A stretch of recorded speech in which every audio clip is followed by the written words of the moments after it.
elaborar unas cuantas preguntas basadas en su charla. Entonces, pues, vamos a comenzar con la parte de innovación estratégica. Usted se refiere a innovación estratégica como opción más interesante y atractiva para un crecimiento interno desde la propia empresa, lo cual es lo más sano, como usted comenta, pero a la vez lo más difícil. ¿En qué radica ese grado de dificultad? You see, this whole non-linear innovation is difficult because it is not so much coming up with ideas. The real difficulty is in execution, converting the ideas into a successful business one. That's where the real difficulties lie. Encontré muy interesante la explicación que usted le ha dado. Encontré muy interesante la explicación que usted le ha dado a la pregunta de por qué las corporaciones existentes, las grandes, IBM, todas ellas, no llegaron a las innovaciones nuevas, tales como la Skype, Netflix, Google. Algo que me llamó poderosamente la atención fue la referencia que usted hace con la mitología hindú, donde habla de la preservación, destrucción y creación, a la vez tanto de los dioses como de las esposas o acompañantes. ¿Por qué no nos cuenta un poco sobre eso? It's fascinating you ask that question because in the Hindu spirituality, we recognize three gods. There is Lord Vishnu, he is the god of preservation. That is box one, to manage the present. Then there is Lord Shiva, he is the god of destruction. That is box two, selectively destroy the past. Then there is Lord Brahma, he is the god of creation. That is box three, create the future. And according to Hindu spirituality, none of these three gods are any more important than the other two.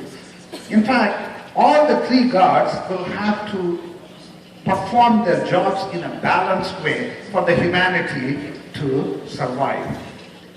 And I have simply taken what was written in the Hindu spirituality 3,000 years ago and simply repackaged it and presenting it to corporations. If corporations have to remain vital and survive for a long period of time, they really need to do these three functions in a rhythmic way, which is box one, which is preservation, box two, which is destruction, and box three, which is creation. We need to master this cycle of preservation, destruction, and creation on an ongoing basis. Essentially, I've borrowed from Hindu spirituality and repackaging it for corporations.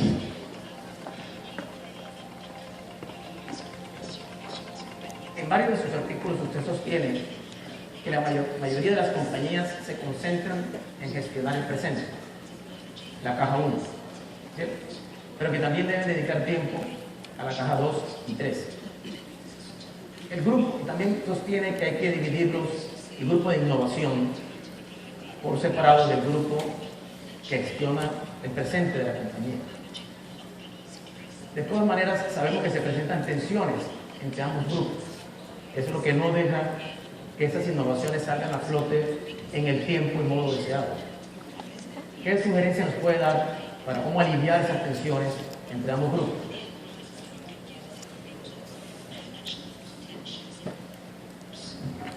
You see, one of the main learnings that I've had in working with organizations is when a company is very successful in scissors, it makes it very, very difficult for that company to actually innovate the Fosbury form.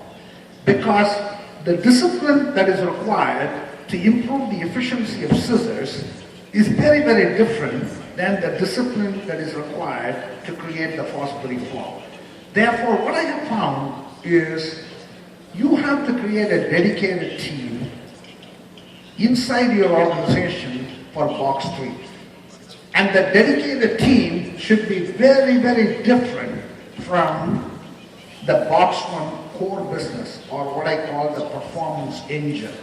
For instance, in General Electric, when we went, there was the core business, the performance engine, which was sitting in Milwaukee in the US, which was doing the $20,000 ECG machine. And that performance engine, which is a successful scissors, cannot innovate the $500 ECG machine. That doesn't mean the performance engine has incompetent people. If the performance engine has competent people, they cannot do non-linear innovation. Therefore, we created a dedicated, because for one thing, sitting in Milwaukee, you don't even know what the rural Indians are facing. So we created a dedicated team in India with its own product development, supply chain, marketing, distribution, etc. And we empowered the dedicated team to actually innovate the $500 ECG machine. Therefore, if I need to leave one thing with this audience is performance engine, the scissors cannot do non-linear innovation. Therefore, inside your organizations, you have to create dedicated teams for Wall Street.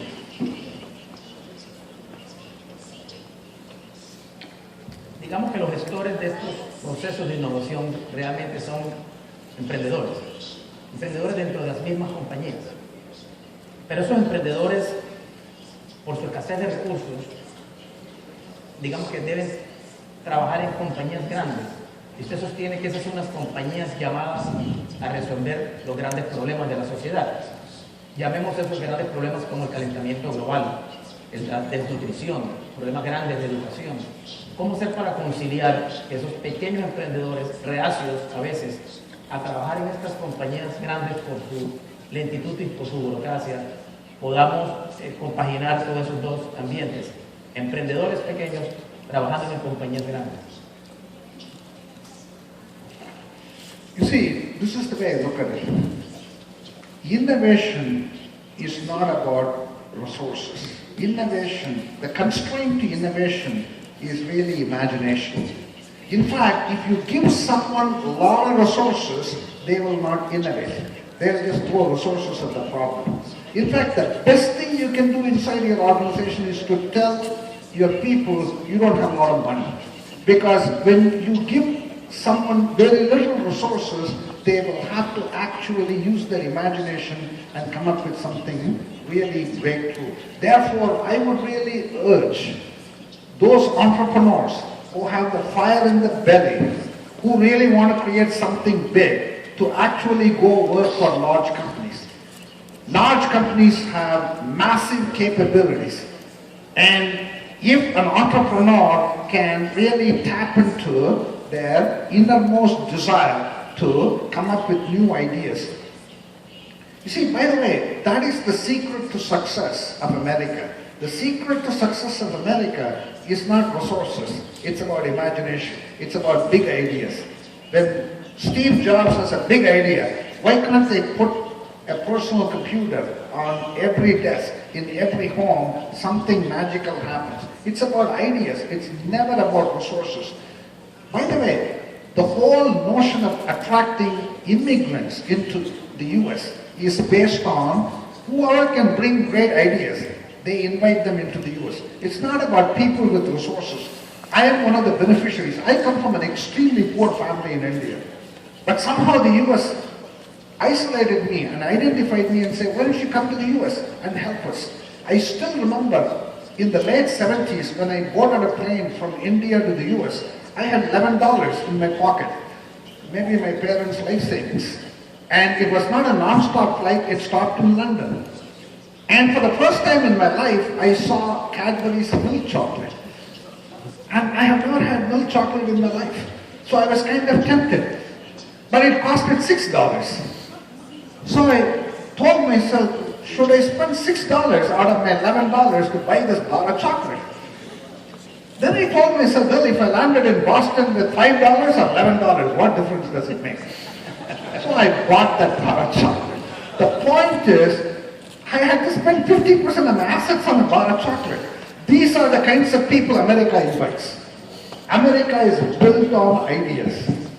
Again, think about Mahatma Gandhi, who's the founder of Indian independence. He had a big idea, and that idea was non-violence.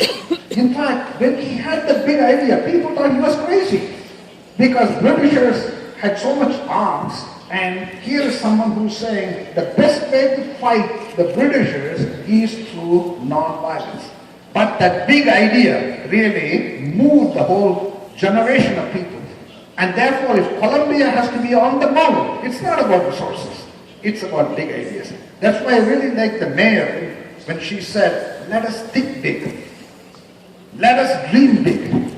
Let us have those moments where we can think of these big ideas. I say that's really the secret to greatness.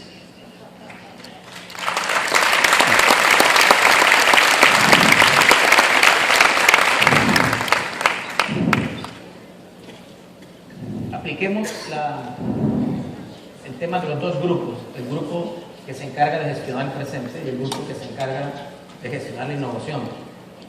Apliquemos el caso del New York Times. El New York Times, porque usted habló en una entrevista de emprendedores de España sobre el caso y decía que lo importante era pues gestionar los dos grupos por separado, donde el New York Times salía con su periódico impreso, pero a la vez el equipo de innovación estaba completamente separado y luego lograron esa sinergia en 3 pasos. ¿Qué experiencias tiene usted sobre ese caso y la aplicabilidad que puede haber en experiencia en compañías para Colombia? That's a great question. You see, the New York Times, the printed newspaper, started a box-free experiment called New York Times Digital. That's their journey on the internet. They started this journey in 1995. By the way, today, the newspaper industry is in great deal of trouble in the US. In fact, the New York Times printed newspaper is losing money. But the New York Times Digital is an extremely profitable business today. And this is my main point. For New York Times Digital to be profitable in the year 2014, somebody thought of creating the future in 1995. You want to be a leader in the year 2014, the job does not start in 2014. The job starts in 1995. Similarly, if Colombia has to be a great country in the year 2025, the job doesn't start in 2025. The job starts now. That's my main message from that example. Usted hablaba de la idea, digamos, revolucionaria, la casa de los $300, ¿cierto? Algo que necesitamos también en todos estos países desarrollados. Pero ¿cómo lograr que los líderes mundiales, desde el punto de vista político, académico y empresarial, vean eso como un negocio y que no lo vean como una caridad? You see, my way of thinking is, let me just talk from the $300 house concept to a very, very significant issue that humanity faces today. And that significant issue is income inequality. Income inequality is the #1 problem in the world today. If we take a look at a country like India, there are 1,200 million Indians, 1.2 billion Indians. But if you add up the wealth of 50 Indians, that adds up to 25% of our GDP. 25% of our GDP is in the hands of 50 Indians. I'm not even talking about 5,000 Indians, 500 Indians, 50 Indians. If you add up their wealth, it is equal to 25% of our GDP in a country where we have 1,200 million Indians. There is an Indian who has got a $1 billion home. Not even Bill Gates has a $1 billion home. Income inequality is the biggest problem in every country, and certainly it's a very big problem in a country like Colombia. Historically, what we have done, in fact, if you take a look at the world's population, there is 7 billion.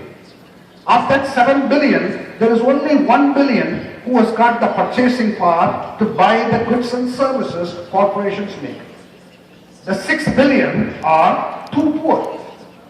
And we have essentially condemned them to government to take care of them. Here is my point. Income inequality can be addressed in one of two fundamentally different ways. The first way we can address income inequality is government plays a role in closing the income gap. And that model, the extreme form of that model is communism. Communism attacks inequality by making everybody equal, by making everybody poor. That does not work. It has miserably failed. Collapse of Soviet Union is a great example. In fact, in India, we tried that. Since independence in 1947, we tried the socialism for 50 years. We made India much, much poorer. The whole country became bankrupt in the early 90s. So communism does not work. There is a second model of closing income inequality, that is what I call American form of capitalism. The American form of capitalism has also miserably failed. In fact, the American form of capitalism has failed because corporations have essentially taken the low-hanging fruit, which is to innovate for the rich. We only innovate for the rich, thereby income inequality widens. In fact, India opened up the borders and embraced capitalism in 1993. Certainly the Indian economy has grown. But the income inequality today in India is even bigger than income inequality in 1993, even though the incomes of everybody has gone up. So American form of capitalism has also failed us. Now what do? I don't believe we should swing the pendulum all the way to communism, because communism is not the answer. It will never work. Charity is not scalable. There is not enough money in the world to donate ourselves to way out of poverty. We can't tax the rich and give it to the poor. That model doesn't work. Therefore, I say we need to really innovate capitalism itself. We need to reinvent capitalism. We need to transform capitalism into compassionate capitalism, responsible capitalism. What does that mean? It means what a company like Hamar is doing, which is let us use our capabilities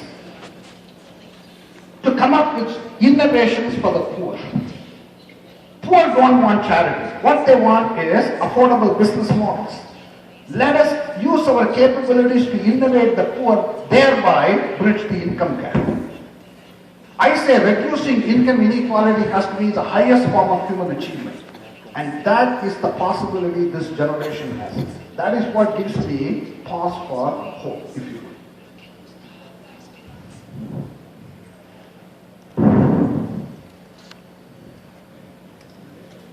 Bueno, una última pregunta. Mirando la lista de sus libros, me pareció fascinante todo el tema de emprendimiento, innovación interna entre las empresas. Encontré una fábula. Estela salmó la granja, donde, relatando una historia, cuenta cómo un grupo de emprendedores, trabajando en equipo y con liderazgo innovador, salva la granja. Cuéntanos de dónde nace esa idea y por qué utilizar ese estilo de narración. You see, how Stella saved the farm is actually a parable. And the reason why we wrote that book is typically as an academic, I don't write such books. I write more research-based books. But what I found was if you really want to increase the impact of my work, then I should write a book which is nothing but a story. It's about a story about an animal form in trouble. And the story describes how this animal form finally gets saved through breakthrough innovation. And what I have found is this book, this parable only takes about an hour to read. 60 minutes you can read it. It's written in big letters with a lot of photographs, etc. It's really a story. What I find is even chief executive officers of Fortune 500 companies love to read this book. When they read the book, they think it is some animal form, so it has got nothing to do with their company. But once they finish reading the book, they realize all those animals are actually in their companies. And they're really able to relate to the characters. And the lessons in the Stella Save the Farm are really based on my research. So every word in that book is based on research, but it is written in a language that even a 5-year-old can read and understand. That's why we wrote the book, and I find the impact of that book has been to amplify my research. Bueno, profesor, en nombre de todo el auditorio, muchas gracias por haber compartido con nosotros el video.